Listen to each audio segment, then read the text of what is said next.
नमस्कार मेरे प्यारे साथियों, स्वागत है आपका अपने YouTube चैनल पवन हिस्ट्री क्लासेज में।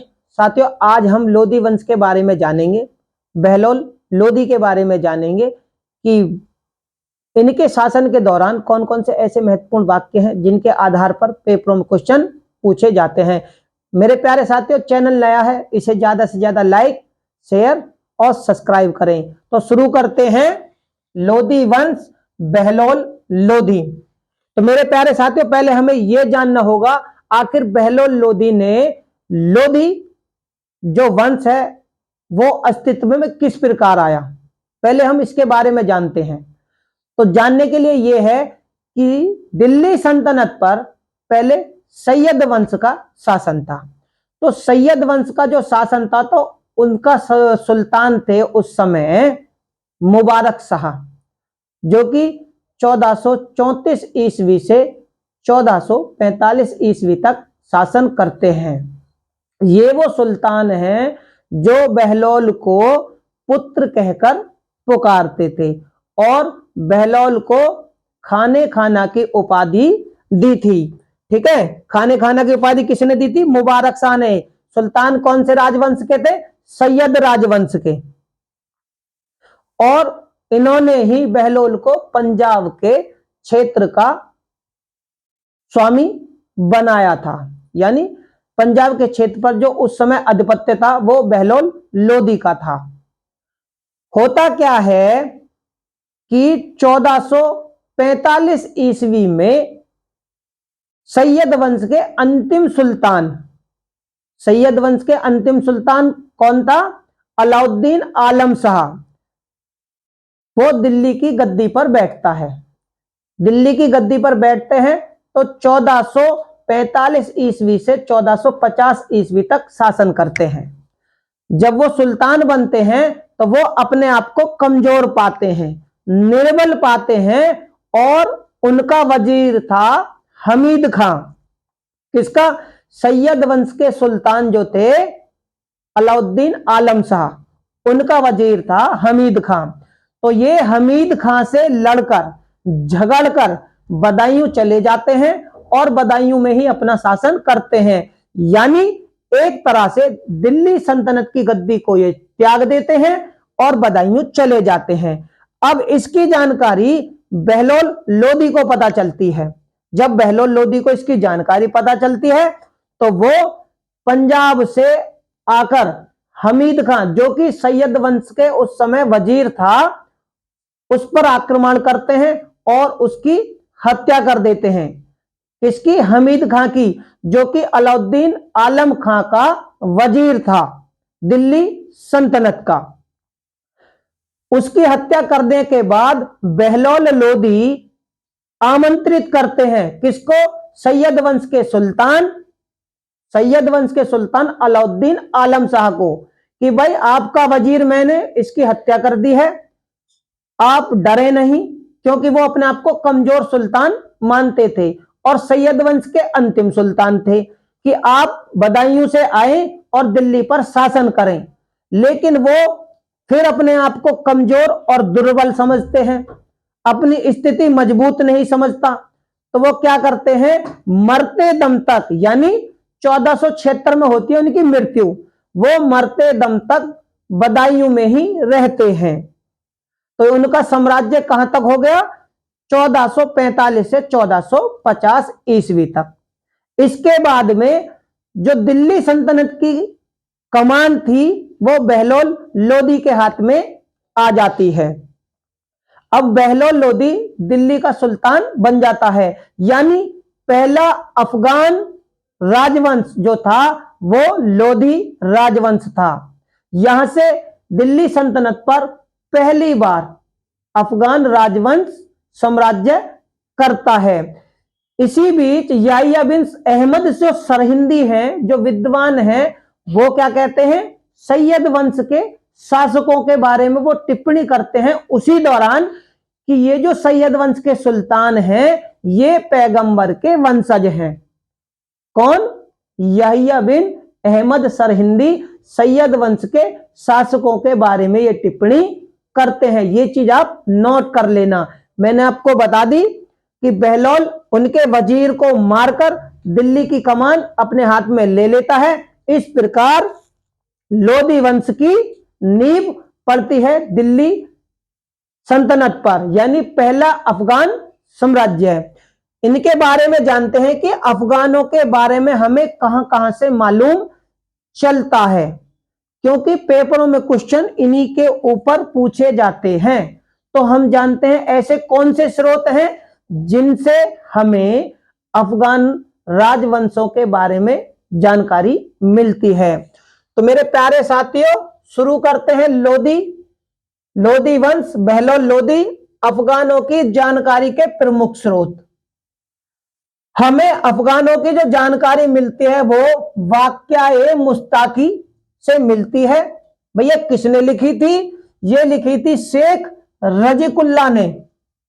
शेख रज़िकुल्लाह ने लिखी थी वाक़या मुस्ताकी। इससे हमें अफगानों के बारे में जानकारी मिलती है। और कौन से ग्रंथ हैं या पुस्तकें जिनसे जानकारी मिलती है? दूसरी है तारीख ए सलातीन अफगाना, तारीख सलातीन अफगाना, जो कि अहमद यादगार ने लिखी है। किसने? अहमद यादगार ने लिखी है। इससे भी हमें अफगानों के और लोधी राजवंश के बारे में जानकारी मिलती है। मखजानी ये सलातीन, इससे भी हमें लोधी राजवंश के बारे में जानकारी मिलती है। लिखी किसने है? नियामतुल्लाह ने इस पुस्तक की रचना की है। इसके बाद में तारीख ए दाऊदी किसने लिखी? अब्दुल्ला ने लिखी है ये। इससे भी हमें लोधी राजवंश के बारे में जानकारियां मिलती हैं। यानी ये वो चारों ग्रंथ हैं, चारों वो पुस्तक हैं जिनसे हमें लोधी राजवंश के बारे में यानी अफगानों के बारे में जानकारी के प्रमुख स्रोत मिलते हैं। शुरू करते हैं बहलोल लोधी के बारे में जानना कि 1451 ईस्वी में ये दिल्ली सल्तनत की गद्दी पर बैठते हैं, यानी सुल्तान बनते हैं और 1489 तक ये शासन करते हैं। यही वो पहले शख्स हैं जिन्होंने दिल्ली सल्तनत पर लोधी वंश की स्थापना की थी, यानी लोधी राजवंश के संस्थापक यही माने जाते हैं बहलोल लोधी। ठीक है। ये जब सुल्तान बनते हैं तो दिल्ली सल्तनत पर ये गाजी के नाम से दिल्ली की गद्दी पर बैठते हैं। किसके नाम से? गाजी के नाम से बहलोल लोधी दिल्ली सल्तनत की गद्दी पर बैठता है। भैया ये थे कहां पर थे, कहां के रहने वाले थे, आखिर ये अस्तित्व में आए कैसे? तो ये अफगानिस्तान के गिजलाई कबीले के साहूखेल शाखा का इससे संबंध था।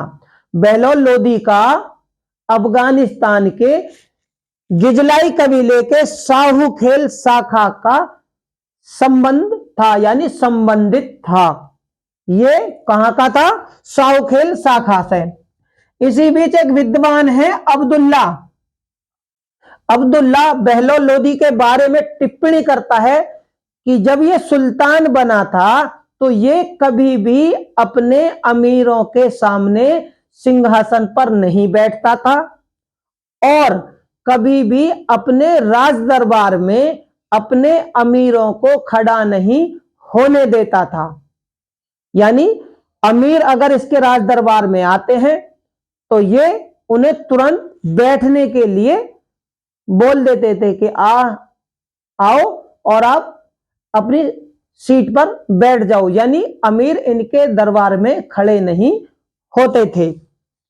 ये कहते हैं अब्दुल्ला विद्वान। इनके बाद में एक विद्वान है अब्बास खां शेरवानी। ये क्या कहते हैं बहलोल लोधी के बारे में कि लोधी ने रोह के अफगानों से, कहां के?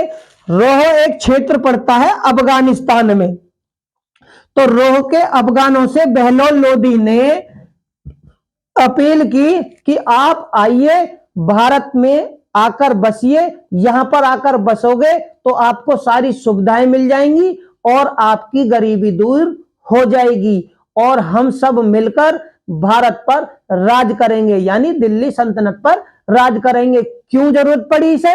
इसे इसलिए जरूरत पड़ी क्योंकि अफगानों की संख्या बहुत कम थी, इसलिए वो अफगानिस्तान से लाकर दिल्ली में अफगानों को बसाना चाहता था ताकि इनकी संख्या बढ़ जाए और ये दिल्ली पर आसानी से शासन करते रहें। और होता भी यही है, जब बहलोल लोदी रो के अफगानों से अपील करता है, ये जो टिप्पणी है ये अब्बास खां शेरवानी की है, इसकी पुष्टि करने वाले अब्बास खां शेरवानी है कि भाई बहलोल ने ये रो के अफगानों से अपील की थी। और होता यह है कि जो अफगान है रो के, वो टिड्डियों के झुंड में, जैसे टिड्डियां झुंड बनाकर चलती है ना, तो ये टिड्डियों के झुंड में भारत की तरफ आए और आकर भारत में बसे भी थे। जब ये बसे तो बहलोल लोदी ने अपने साम्राज्य को चलाने के लिए भाई आकर अब अफगानिस्तान के भी बस गए, दिल्ली सल्तनत की गद्दी भी इनके हाथों में आ गई, अब ये सुल्तान बन गए। तो अब शासन करना है तो इन्होंने कुछ सिक्के डलवाए।